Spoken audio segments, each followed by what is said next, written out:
Урматтуу бүтүрүүчүлөр, бүгүнкү видеороликти математика боюнча негизги тесттин биринчи бөлүгүндөгү кездешүүчү алгебралык бөлчөктөрдү салыштыруунун ар кандай ыкмаларына токтолуп кетебиз.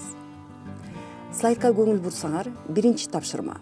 Эки тилкенин алдындагы эки чоңдукту салыштырышыбыз керек. Бул тапшырманын өзгөчөлүгү эки тилкенин үстү жагында жалпы материал берилген. М бүтүн оң сан деп. Бул материал А тилкесиндеги жана Б тилкесиндеги чоңдуктарга тийиштүү. Эки чоңдукту салыштыруу үчүн ушул материалды колдонолот. М бүтүн оң сан болгондуктан биринчи чоңдук бул буруш бөлчөк. Анткени алымы бөлүмүнөн чоң. Бардык буруш бөлчөктөрдүн мааниси бирден чоң жаага барабар болот. Биздин учурда А тилкесиндеги чоңдук бирден чоң. Ал эми Б тилкесиндеги чоңдук дурус бөлчөк. Анткени бөлүмү алымынан чоң болот. Дурус бөлчөктөрдүн мааниси бирден кичине болот. Ошондуктан эки чоңдукту салыштырганда биз А тилкесиндеги чоңдукту чоң деп белгилейбиз да, туура жообун А деп аныктайбыз. Экинчи тапшырмага көңүл бурсаңыздар, А тилкесинде эки сандын көбөйтүндүсү, Б тилкесинде эки сандын тийиндиси берилген. Бирок бул учурда биз Б тилкесиндеги тийиндиге көңүл бурсак, бөлчөктү бөлчөккө бөлүүчүгө тескери болгон санга көбөйтүү керек деген ырастоону эстеп, биз бул тийиндини n көбөйттүү 5/3 деп жазып алсак болот. Эки чоңдукту салыштырсаңар, булар барабар экенин аныктайбыз. Туура жообу В. Кийинки үчүнчү тапшырмада А тилкесиндеги чоңдукта айырма берилип турат. Б тилкесиндеги чоңдукта дагы айырма берилип турат. Жалпы материалыбыз бул А Бдан кичине жана 0дөн чоң. Эки чоңдукка тең тийиштүү. А тилкесиндеги чоңдукту өзгөртөлүк. Бунун үчүн жалпы бөлүмгө алып келебиз.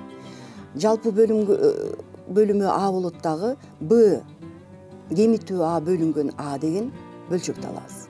Ал эми Б тилкесиндеги өзгөртүүлөр дагы ушундай болот. Бул жерде жалпы бөлүм Б болот дагы Б кемитүү А бөлүнгөн Б деген чоңдукка келебиз.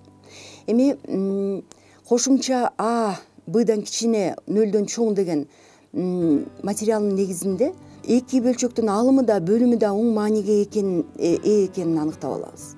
Демек, биз бул эки бөлчөктө алымы барабар болгондуктан биз бөлүмүн гана салыштырабыз. Алымдары бирдей оң бөлчөктөрдүн бөлүмү кичинеси чоң болот деген ырастоону эстеп, биз А тилкесиндеги чоңдукту Б тилкесиндеги чоңдуктан чоң экенин аныктайбыз. Туура жообу А. Төртүнчү тапшырма. Б жана С чоңдуктарын салыштырабыз. Бирок бул жерде кошумча материал берилип турат. А жана Б сандарынын арифметикалык орточосу А жана С сандарынын арифметикалык орточосунан кичине. Бул кошумча материалды биз азыр математикалык тилде жазып алалы. Силер билесиздер, эки сандын арифметикалык орточосу, мисалы А жана Б сандарын, бул А кошуу Б бөлүнгөн 2 деп жазылат. Мынакей силердин көрүп тургандай, тапшырманын шарты боюнча А кошулган Б бөлүнгөн 2, А кошулган С бөлүнгөн 2ден кичине деп жазып отурабыз. Эми барабарсыздыктын эки бөлүгүн бир эле оң санга көбөйтүүдөн же бөлүүдөн барабарсыздык өзгөрбөйт деген касиеттин негизинде биз эки бөлчөктү экиге көбөйтүп, А кошулган Б А кошулган Сдан кичине деп алабыз. Барабарсыздыктын бир бөлүгүнөн экинчи бөлүгүнө кошулуучуну карама каршы белгиде алып өтүүдөн барабарсыздык өзгөрбөйт деген ырастоонун негизинде А кошулуучуну жоюп ийебиз. Ошондо биз Б Сдан кичине деген барабарсыздыкты алабыз. А бул туура жообу Б дейт. Бешинчи тапшырма. Чоңдуктар x бөлүнгөн 2 деп берилет дагы эки сан менен салыштырышыбыз керек.